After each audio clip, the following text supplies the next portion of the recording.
Life isn't perfect, and neither are we. Nope. But we know how to face our fears And have some fun.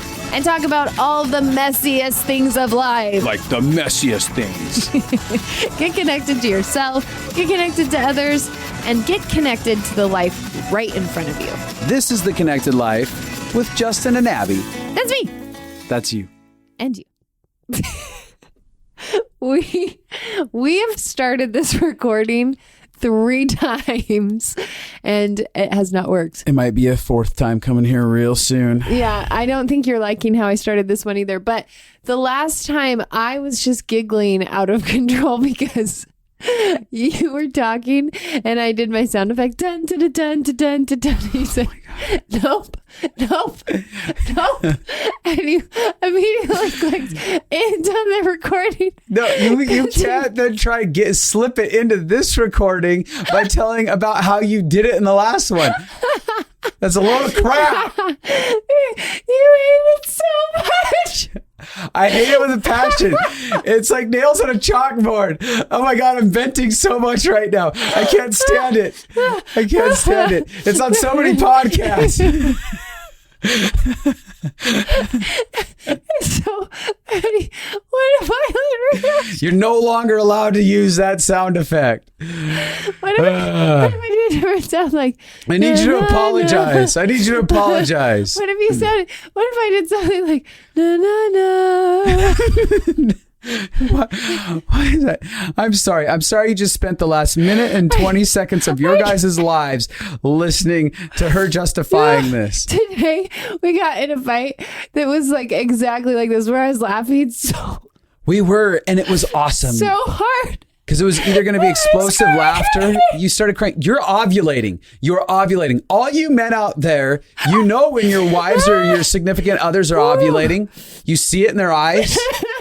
And don't act like you don't get a crazy look, all y'all women out there. Laugh, cry. You laugh, cry, and you're like, those googly eyes. Oh, we got in a fight, and it was such an enjoyable fight. I mean, it's the happiest I've been in so long. Oh, that's And so good. You know what happened? What happened? You What? did such a good job of taking ownership in that fight. I did. And I'm not going to go too far into that. It wasn't a fight. It was a, we have a disagreement. And then I said, you're right. I'm sorry. I was a little intense. All I want to do is sound effects now. Oh my gosh. You were intense. No, you can't. You're not allowed to sing either. So what ended up happening moving forward? Pull it in. Pull it in. Wrangle yourself, Abby. I apologized. You apologized. And then we were able to talk through the miscommunication very easily. Yep. And we're going to talk about apologies today. Because apologies have been a doozy in our marriage. Yeah. They're a doozy in a lot of relationships. And we have a childhood culture set up, whether that's with our siblings, our parents, aunts, uncles, grandparents, teachers. We just have experiences on how to relate with regards to apologies. We're taught a lot as children, and then we just believe that our culture is right and we never challenge it. Yeah. Or we have so much pain around it, we don't challenge it to get around to create a new normal. One of the, when it comes to apologies, I would say a good percentage of the people that come through my office have experiences where the majority of the time they don't get apologies from their parents. Right. Or the apologies aren't very good. Yeah, there's like several kinds of bad apologies. Should we just start with those? Should we Bad mix apologies. No, let's talk about our childhood worth of apologies. Okay. Because childhoods are so fun. Childhood. Oh, sorry. I really didn't mean to. It's just a part of my personality. Okay, so is that like a 10 on the Enneagram? 10s have to sing everything they think. Yeah. Oh, that was good. Good joke. Because 10 is the number that doesn't exist. I'm so proud of you. Thank you. Okay, so me and you had very different cultures in our childhoods about apologies. Yeah. And so when we got into this, we didn't understand where the other person was coming from. This would be great in like we should make a premarital book, but this would be a good thing to actually talk through is what is your culture around apologies? Yeah. Because for the rest of your life, you'll be hurting people. Yeah.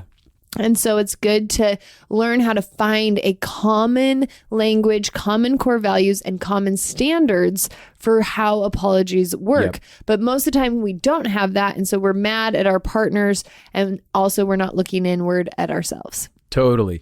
So we're going to talk about standards today, having our standard, wanting to set standards in relationships. And we're going to talk about what ownership looks like inside of a relationship, and talk about the different ways that why people don't actually apologize inside of that. So get ready, buckle in. Here we go. Do you want to start with your childhood or me with mine? I'll start with mine. In my childhood, I know that growing up, it wasn't until around my mid to late 20s that I got an authentic apology from my dad. That's crazy. It wasn't until my mid 20s that I feel like I got an authentic apology from my mom. Wow. Now, she had apologized a lot, but it felt like it came in the form of shame. Like she was feeling bad about what she did. She had just done something horrible to you. Right. It wasn't about you. It wasn't about me. And then my grandparents, I didn't get apologies from them, not one singular apology for anything that ever happened until my early 30s. And that was after progressively pushing in for like, no, there's an issue here. Why can't you apologize? Right. So the standard of the culture. Now, I also grew up around a lot of other people working in the construction industry and stuff. No one was going to walk up to you and apologize. No.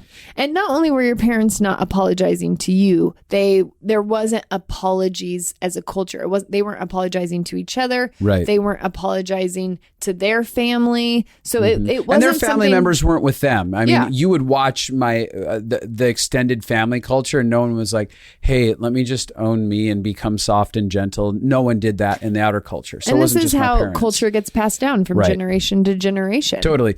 So until you listen to The Connected Life. Yeah. And then you buy all of our products like the Compassion Project. Dun, dun, dun, dun, dun, dun, dun. And it helps you transform your life. Okay. So what ultimately apologies as far as go for me, I had a value for integrating them into our relationship. But I don't necessarily know that you understood my history with them. And so we might get into just a few of the details of our relationship at some point. Yeah. But I simply didn't come from a culture of apology. And that was pretty painful. Something that was a pretty big revelation to me just recently was because you didn't come from a culture of apologizing, anytime you apologized, like you gave the analogy, it's costing me $10,000 to give this apology. It cost me $10,000 to give an apology. And I remember telling you, I've given away thousands of apologies, I think, in the course of our relationship. Yeah. And sometimes at times when I was like, I don't even know if this is my fault to apologize, but I'm going to own whatever I think I can and try and apologize for this situation. And it's costing me. And one of the, I would say maybe triggers you had around apologizing was, I didn't get apologies for much worse than this. Right. So I have an entire lifetime of stuff, big, painful events. Huge events. Yeah. Right. Where I don't have apologies. And then all of a sudden, I have hurt feelings over me misunderstanding one simple thing. Totally. And you're like, wow, yeah, I need an apology. And you want it. It seems like you want it in a very specific way. Right. And I'm confused because, and I'm giving them. And if it doesn't seem, for me, if it didn't seem like if I gave them in certain ways that there was even a bigger problem with it. And I'm confused because I'm like, it took me $10,000 to give you an apology. To give you this apology for something that is irrelevant in the comparison of the scope of my entire life. Right. And now I've entered into your world and been like, but I'm going to still offer this up. It's like offering up a diamond when you were never given a penny. Totally. And something that this really helped me when I understood this, and this is the validation cycle. And we do actually go into this in depth in the Compassion Project. So I wasn't just joking before, but we teach about how to validate and how to be validated. But when you're not validated, so you have pain from years of you never got apologies. So then you're trying to give out of something you've never experienced. And there is actually a way to go on the journey of validating yourself and inviting validation in from other people, which we go into in the Compassion Project. But it is a thing of, I could tell when you explained it to me that way, I was like, oh, it actually feels like it's bankrupting you sometimes to apologize when you didn't have that money in the bank. Yes. Yeah. And so once I understood that, I could see that every apology you were doing was costing you a lot. Right. So there's a lot of times that maybe they came across in your world thinking that it didn't have the depth or the necessary tone to it or whatever's inside of it. Yeah. And so she would be pushing back like, no, da da da da da. Yeah. And I'm like, I don't understand what more you need from me. I can't win. I'm already bankrupt. I just gave 5 apologies over this moment. And now what I would say at times is my give a damn feels busted. Right. And so I was able to recognize, anytime you apologize, there's an intention there. Yes. That costs you a lot. There's a deliberate intention. So that really transformed my life. Now, I would say I've been having also a lot of, my family culture was different than yours. My mom was she great at apologies? I like that you're going to fact check yourself. I have fact check. Wait a second. She was better than my dad at apologies. We can say that for sure. So my dad growing up, anytime you confronted him or told him you had hurt feelings or anything like that, what the experience was, well, I'm just the worst dad, aren't I? I'm just the worst husband, aren't I? Poor you. That was the reaction. So I don't remember my dad apologizing for things when I was a kid either. And I think it maybe wasn't part of that culture, right? That standard. And I'm sure his parents didn't apologize to him. So in fact, my grandma just sent him a card, which I think this is so precious. She's getting older and nearing up, probably thinking about her life and death and those kinds of things. And she sent him a card with $1 in it where she was apologizing for when he was a kid, he lost his tooth in a movie theater. Yeah. And he'd gotten a flashlight and searched and couldn't find his tooth. Like it had gotten lost. And so when he came home to tell his mom, he was like, do you think the tooth fairy will still come? And she was like, nope, sorry. You lost it. You don't get anything. No tooth, no money. Yeah. And so she was apologizing now for that, which I think is really beautiful. Lots of people, when they start to grow older, start to survey their life. Yeah. And apologize. But it's meant to be something anyway, what I'm saying is, he didn't get it from his parents. He didn't know how to give it to me. And so, and most of his apologies had blame. And so there wasn't a congruency. He was saying, I'm sorry, but then that's not what I was feeling was true from him. Right. So I marry you and you might be angry and apologizing at the same time. And because you're frustrated still about something, but you're genuinely trying to take ownership. Right. But all it feels like to me is like incongruency. This does not count. Like it actually probably felt more unsafe for me to have you apologize when you were frustrated or baffled. And so you have you coming into this, you're like, I'm apologizing. Right. And then I'm sitting there being like... I'm handing a diamond over here. Right. And I'm like, this does not feel safe. This does not feel safe. And so it would be like, I'd be like, that apology doesn't feel great to me. And then you would be frustrated. You'd feel like there was no pleasing me. Yeah. Which goes back to your childhood. There's nothing I can do to win. So we both were triggering each other. We're both in flashbacks with our childhoods, expecting, needing something, walking out that childhood experience and not really winning. Yeah. And the problem is for me, and I can take ownership for this, I didn't recognize it, so I couldn't verbalize it. Yeah. It would have changed our marriage if I could have said 12 years ago, for an apology to feel safe to me, I need you to actually be able to have empathy when you give it. It can't be aggressive. It can't be with frustration. I mean, it can be, but I'm not going to be able to receive it as, It's going to feel. Yeah. And I think that for me, I was always screaming internally, what do you need from me? I don't understand. I mean, we've had counseling sessions. Oh, yeah. In the past. Blowout counseling sessions. Over this because you were like, it's impossible to win. And I kept thinking, no, it's not impossible. There's just one thing I want. There's just one thing. If you can figure out this one magical thing. But I couldn't label it until I was able to like look at my past and figure out what was it that was like, because I had to brace my dad's apologies were jabby. They were passive aggressive. Yeah. They were they blame shifted. So it was always turning things back on you. Mm-hmm. So when you're apologizing, but it doesn't feel sincere, I'm just right back into my childhood. Yeah. So let's talk about having a standard of apologies, maybe. Okay. Do you want to jump into that and kind of having standards? Or? I do just want to maybe just finish one last thing that I was saying. Yeah. Which is, so both of us, when we understood where the other person was coming from, which meant us looking into our family culture. Yeah. And then being able to put words on it without blame.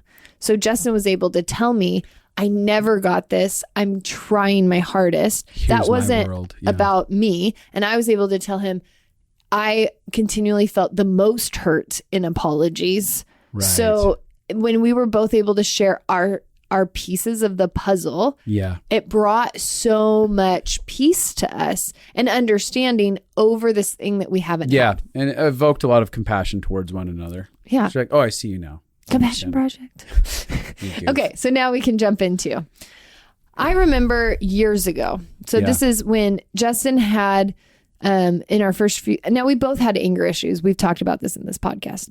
His anger felt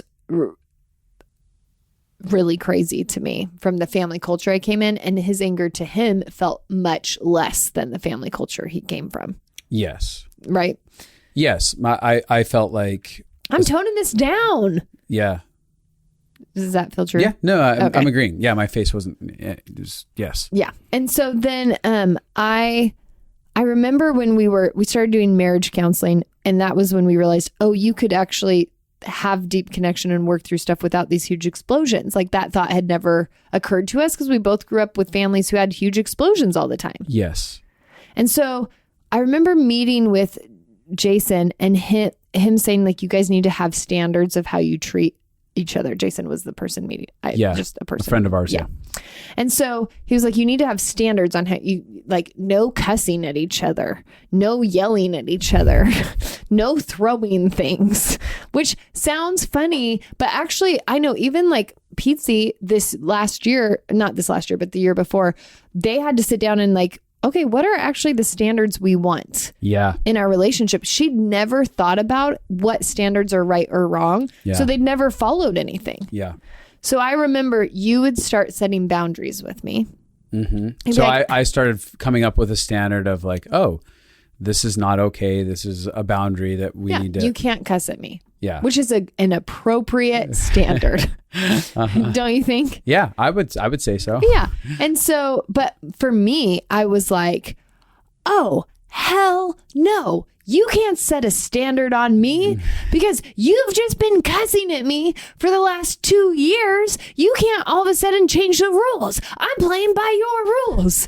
So I'm in the middle of trying to get us healthy on my end. Right. And every time he's trying to get us healthy, I'm pissed. Oh, yeah. And it's escalating. And I'm on the phone late at night. I've taken a drive and I'm crying into my friend Danny's ear. And I'm like, what do? I'm trying to hold a standard. Mm-hmm. And I remember Jason like checking me pretty hard, being like, standards are not based on the person across from you. Mm-hmm. So that's how I was playing the game. Like, if you're doing bad behavior, I'll do bad behavior. Right. It's fine if you do it, then I can do it too. Mm-hmm. Instead of standards are a personal system that I am using to engage myself. Yeah. So first and foremost on standards. So what we're talking about, I held a standard in the relationship. I presented one. There's an invitation for like, hey, this isn't okay. I don't want to be treated this way. Now, we had agreed at some level. We'd started agreeing on standards, going, hey, as a couple, we want our marriage to look like this, our disagreements to look like this. Yeah. And I can't make her show up on her end and fulfill that. I can say, hey, this doesn't feel good to me. I don't want this. And part of that may cost me walking away.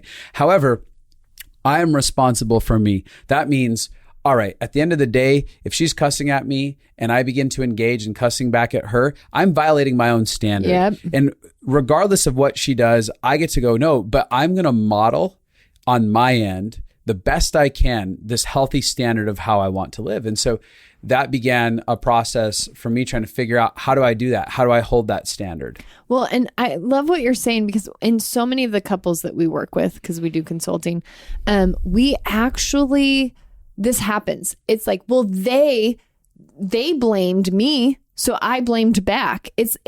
And we have this thing inside of us that wants to mirror what the other person is doing. But what we're actually doing is becoming a victim to them. Yeah. Because we're not choosing the life we want to live. We're saying, you dictate how I'm going to show up. You dictate my integrity. You dictate how I handle myself. Yeah. And that's actually just never okay. And it happens in marriages all the time. And until people say, no, I am solely responsible. You can't make me feel this way. You can't make me act this way.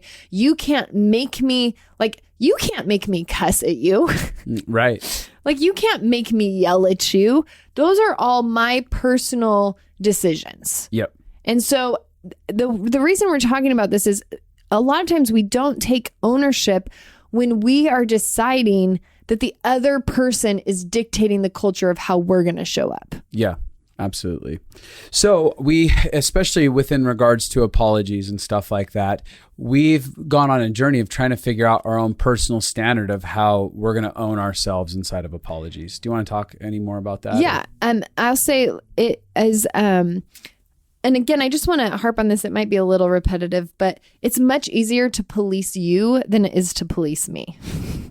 You mean police yourself? No, it's much easier for me to want to police your behavior, Justin, Right. than it is to want to police My my own behavior. It's so much easier to be like, well, when you change, I'll change. Yeah. Well, when you show up different, I'll show up different. But the way culture gets disrupted is by someone disrupting it. Yeah. And so now we have kind of a culture where it doesn't matter who did what.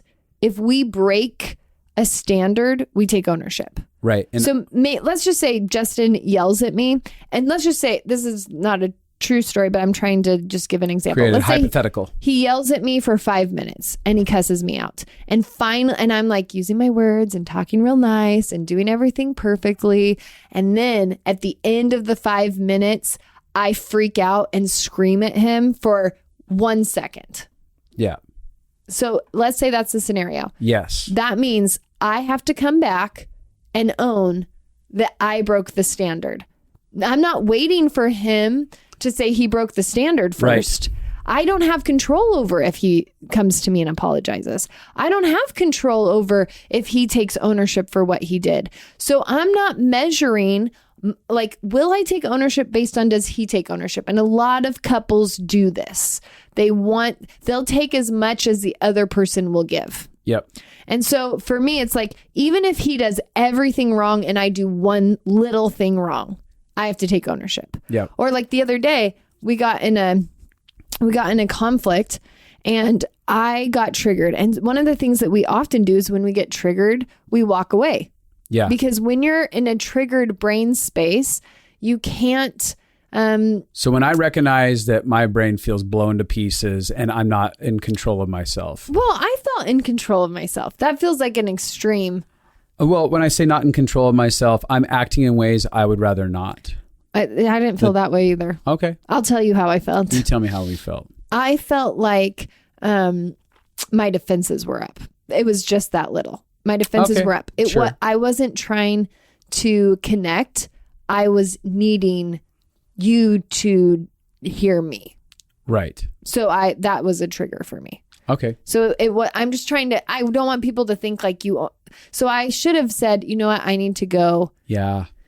Take a few minutes, get my walls down so that my goal can be reconnection. My goal wasn't connection at that point. My goal was getting you to see that I needed you to fix something or heal something or re-say something. It was about me feeling like I needed something from you.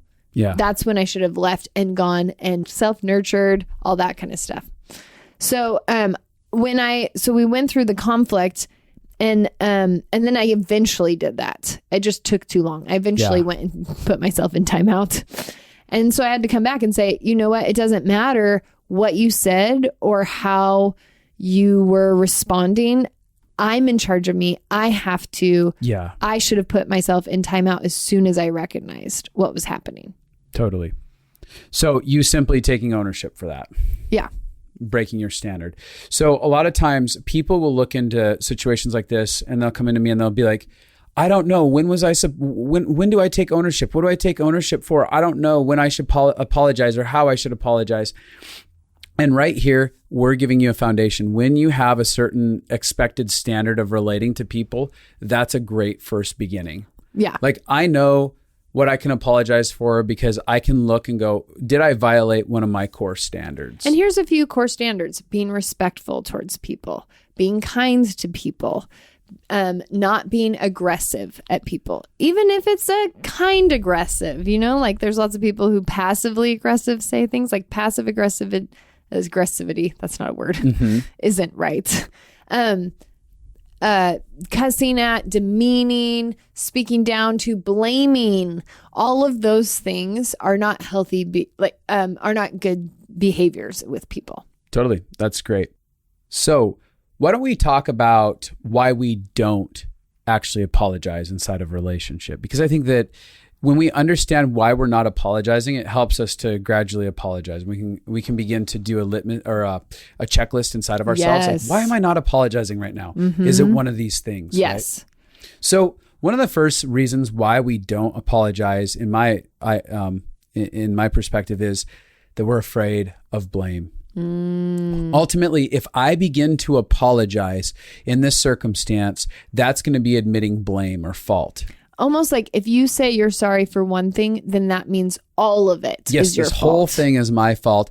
And now they're going to be very justified in their actions. Yeah, they're going to be like, yeah, it is all your fault. And they won't take ownership for any of their things. Because a lot of people come from an environment where taking ownership isn't a part of the culture. Yep. So they're like, if I take ownership, then you'll walk away deciding, yep, you're right. It was all your fault. I know it was their fault. They apologized first. No one wants to apologize first usually. Right. Because of this very reason. Because they think then I'll take the whole blame. And the only way that we can really successfully apologize and get past this is if we're okay with others believing that we're the ones that was wrong. Because as long as you're still living, hoping that they'll see your perspective and somehow come to a conclusion that they have a role in it, you'll never own yourself. Yeah. And this is part of getting free from shame is learning how to validate yourself and defining like, okay, I can feel good about myself here, whether or not this has happened several times where I've had relationships that have ended that I felt like they really betrayed me. Yeah. But I looked at the relationships and looked at what are all the things I can take ownership for, not for the whole thing, but just what are the pieces that were a part of mine? Because really two people are involved in most issues. Yeah. And so I went to them and took ownership to both of these people. They were separate stories and took ownership, and they never took ownership for me. But I was going because that's what is good for me to do. It's healing for us. There's actually something that comes into alignment when we take ownership for our behavior. Very empowering. It feels so empowering. And when we feel powerful, it actually empowers us to take more power in our life, which is a beautiful thing. It gets us out of being a victim.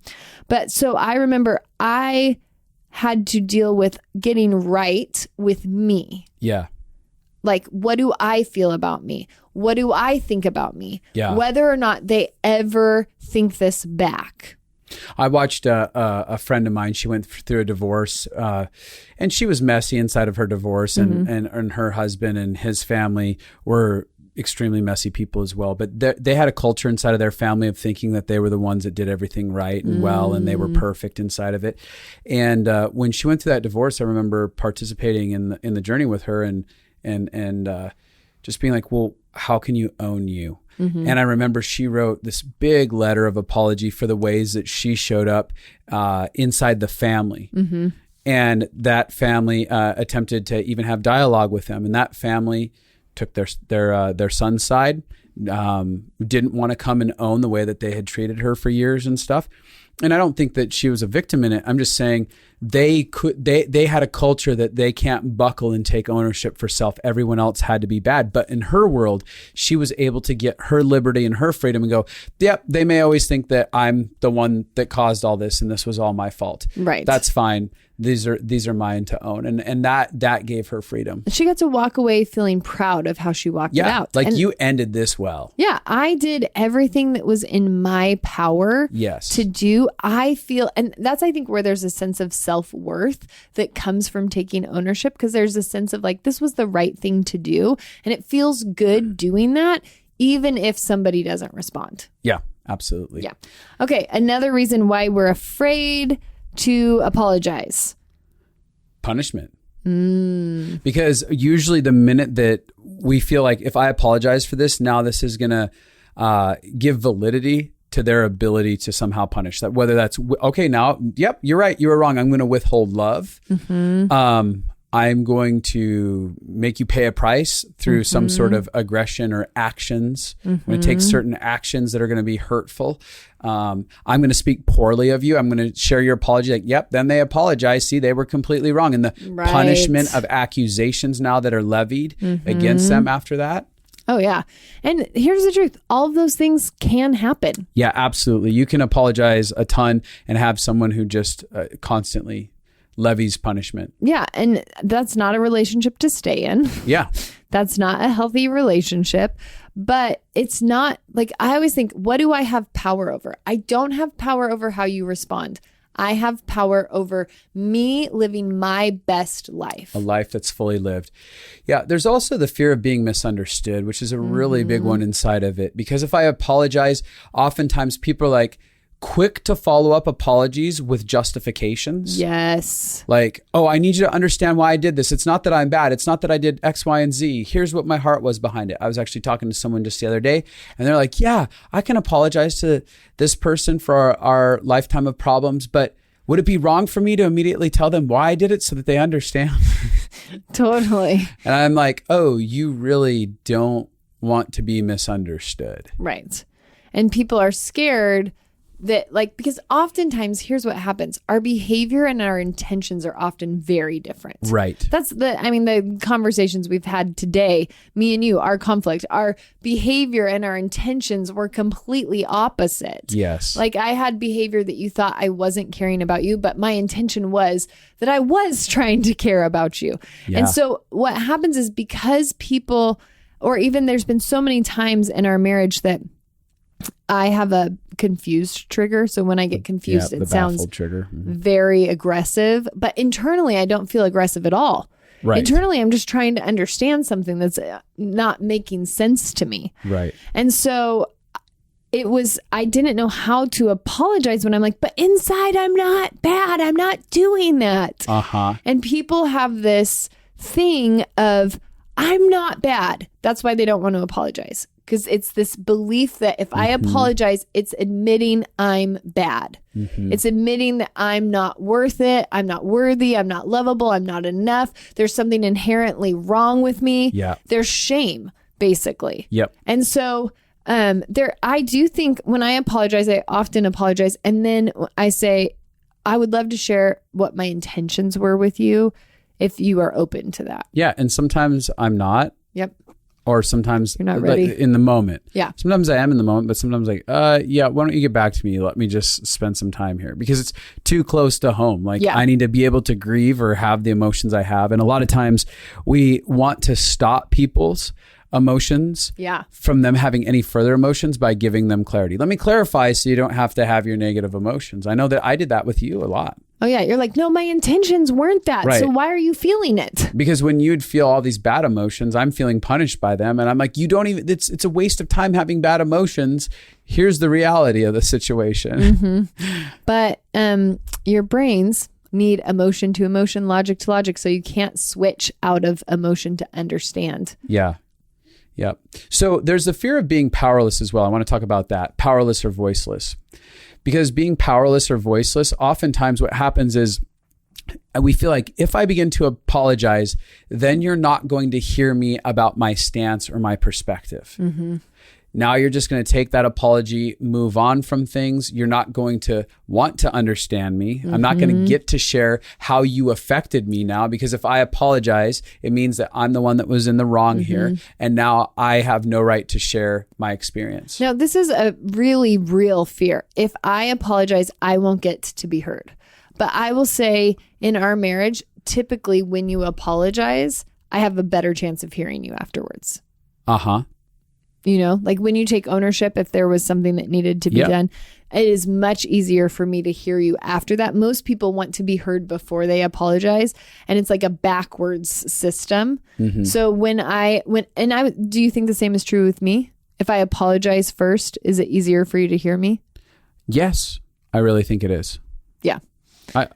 It's counterintuitive because there's such a fear of not being heard. And where does that fear come from? We all grew up where, like, I wasn't heard with my dad over and over and over again. You weren't heard in your family over and over and over again. And so we're always scared that what we grew up in is going to keep repeating. Yeah. So if you understand why you're not, and there may be a lot of other ways that you are, but these are a couple of the highlights of why we don't.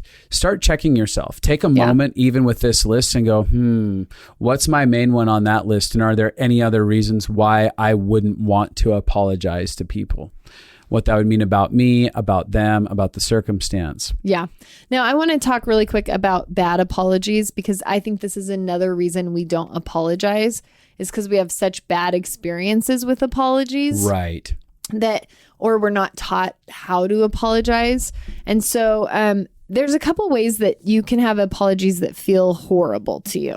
So we'll jump in, and one of them will be passive aggressive. Like that was like my dad, like, oh, well, poor you. I'm so sorry. Your life is so tough. I'm sorry I'm a terrible dad. Yeah. I'm sorry that I can't be enough for you. Yes. I'm sorry that I don't meet all of your expectations. I'm sorry that you're so high maintenance. And then there's the blamey ones, like, I'm so sorry that I did that. But if you wouldn't ... then I wouldn't have done that. Like, oh, I'm sorry I raised my voice, but you yelled first. Like, that's not an apology. And you're kind of blaming me. Yep. It feels like a backhanded compliment. It's a backhanded apology.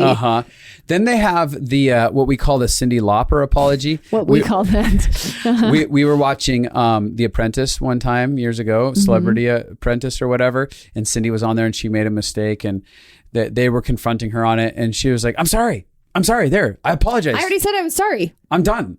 And it's a shut you up apology. Yes. It's a very quick apology to give you what you wanted, which was, I want a heartfelt apology. So I'm just going to say the words, I'm sorry, but I don't mean them. It's just F off and leave me alone. Totally. You have done this in the past. Oh, I've absolutely done it in the past. Tell me why. Like, what was the motivation for it? Well, there were times where I didn't feel sorry, and it didn't feel like you were going to you weren't going to stop coming at me until you heard the words, I'm sorry. But I needed space to even decide it. And if you were sorry or not. To decide if I was even sorry or not. Yeah. So I'd be like, all right, I'm sorry. Or there were times where I said, I'm sorry, because I'm like, when I'm looking at this circumstance, I just simply don't agree. Yeah. I don't see that there's anything in this that I need to apologize for. Right. And so that's a big thing. I actually didn't do anything wrong, emotion. And there's a lot of times that we haven't done anything wrong. Justifiably, there is not one thing we've done wrong. But when it's the goal to build connection, oftentimes we're not apologizing for the action. We're really apologizing even for the experience. Oh, I'm sorry it felt like that. Like that anything I did communicated that. Yeah. And ultimately, I was just like, I was going to push that away and be like, I'm sorry. Yeah. You got it. I will say that building confidence in apologies. So when you use, and I don't think you do that anymore, like sorries to appease me. And I didn't do it wasn't like a normal lifestyle if I just appeased all the time. But what it did do is it broke trust for me, believing that your other apologies were sincere. Right. Which again is a part of my trigger from my dad, which was he was saying I'm sorry, but he didn't mean it. Right. And so it was that button got pushed by those things. I wanted to mention, as we keep going on about apologies, some bad apologies are shamey apologies. And I can think of times that I've done this in our marriage. Oh, you can? Tell me about this. Am I about to get validated?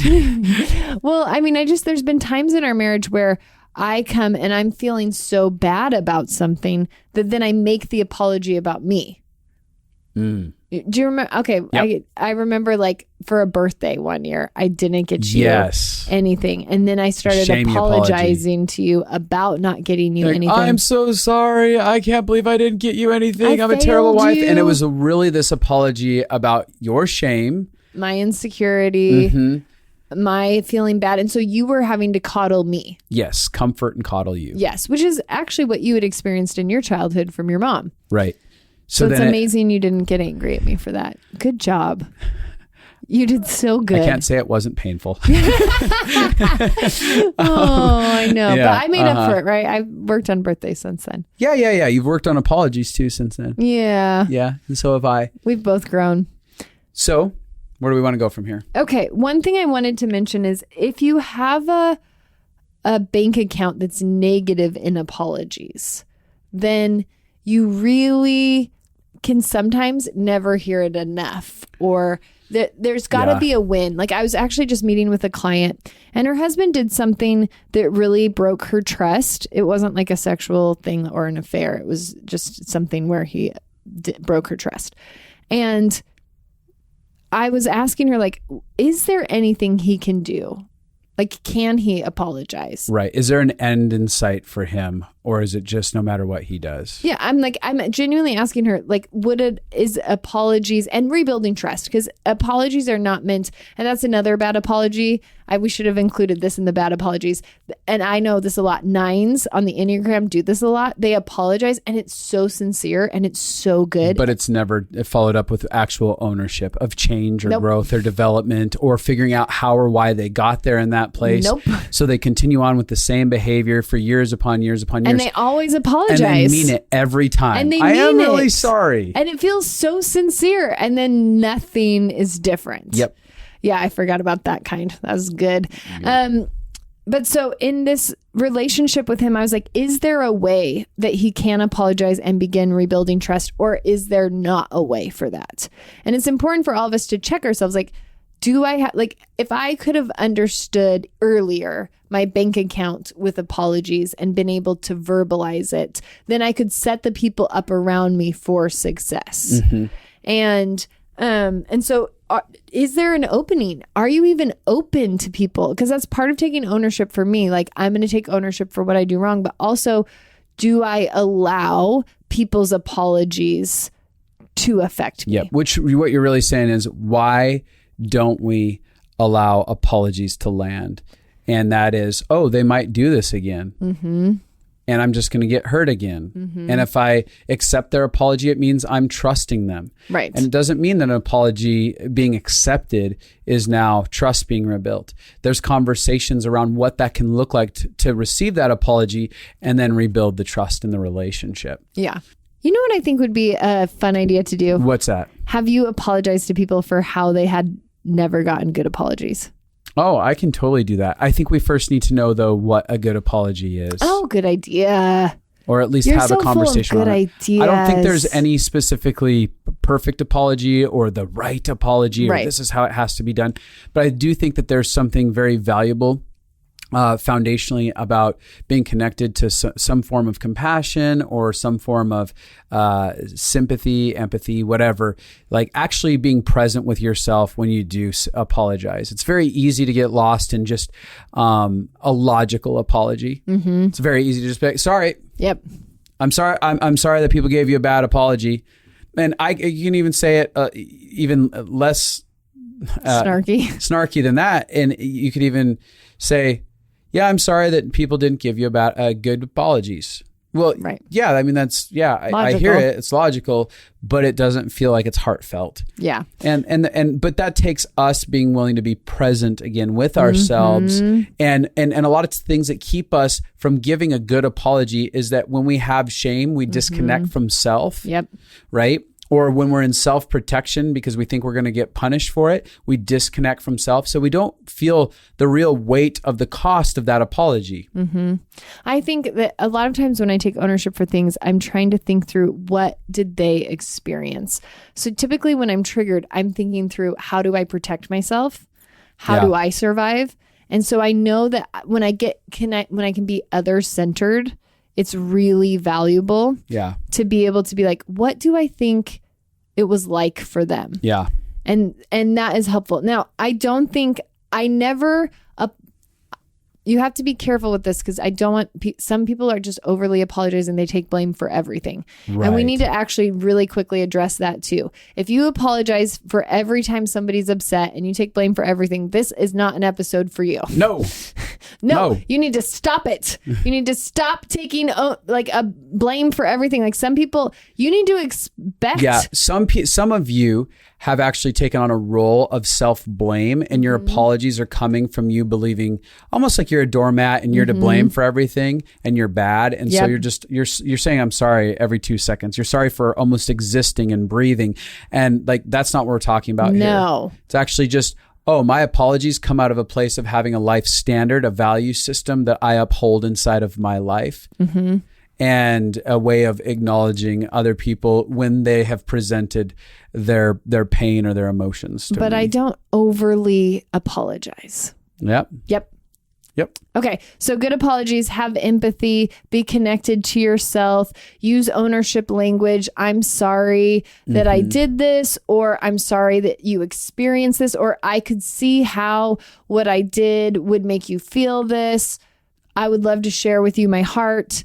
Do you have the capacity to hear it? Yep. I would never, here's a great one. I would never want you to be hurt like that. I'm so sorry that that's how that situation happened. Yeah. There is no perfect way to make someone receive your apology. Yeah. You can't make them. And so a lot of times, the reason I'm addressing this is a really great apology doesn't mean it's going to be received.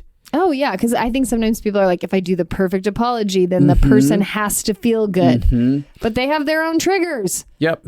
And you might have done it perfect and it might have reminded them of their parents. So you're just going out there wanting to shine and do the best that you can, own your life, have your standard, be powerful. So to wrap this up, there are some of you out there that genuinely have not received apologies, or the apologies that you have received have been abysmal at best. They've been condescending. They've been destructive. They've been disconnective. Again, or they've just, lacked. They just did not exist. Or been dismissive. Yeah. So I want to just begin by actually saying, I'm really sorry for all these encounters where you feel unseen, unknown, unheard. I'm sorry for the places where there's a whole lot of pain, where people didn't know how to take ownership for their role in your world and take ownership for their aggression, their disconnection, their shame, their dismissiveness, their abusive behaviors. I'm sorry that it's felt for some of you like you fought an entire lifetime to get nuggets of apologies, or to get an apology that was worthwhile, amounted to something. I'm sorry for years where apologies have felt off kilter. They felt like they come with a sting, and it's felt exhausting, the whole world of apologies. So I'm sorry on behalf of parents, on behalf of friends, mentors, coaches who couldn't actually just own themselves and apologize genuinely. I'm so sorry for every person who's never felt like people took ownership for the way that they got hurt, for places where you have felt betrayed or devastated, and it felt like people never saw how much it hurt you and never acknowledged what you had to go through because of their behavior. I'm so sorry for everyone out. Like, there's so many people that are like, if somebody would just acknowledge it. And so I'm so sorry for places where you went through deep pain, crazy circumstances, and things got twisted or turned on you. Or where you became the scapegoat because people felt so much shame about what they did to you. They actually blamed you instead of taking ownership in their life. I'm sorry for all the places that you've been around people with victim mentality who didn't know how to affirm, to validate, and to get into your world. And we just break the loneliness and the pain that has been trapped for years, being stuck waiting to hear someone say that your pain matters. We just say, your pain matters. Whatever hasn't been acknowledged, whatever hasn't been seen, whatever hasn't been validated, we just say that it matters. Yeah. And I'm sorry for every place where an apology was so simple. That's all you needed. But people, because of their own shame and fear, didn't know how to give you what would have been so liberating. Yeah. So with that, we just want to say thank you for joining us. And, you know, if this is going to be helpful to someone in your environment, if it touched you and it's helpful to someone else, rate, review, subscribe, and share. Please take the time to do that on iTunes and all your social media. We Tag love it us when you share and at tag Justin us. Stumball and at Abi Stumball. Yeah, we love it. And that's it. So sorry we got to go. Sorry, we got to go. Bye now.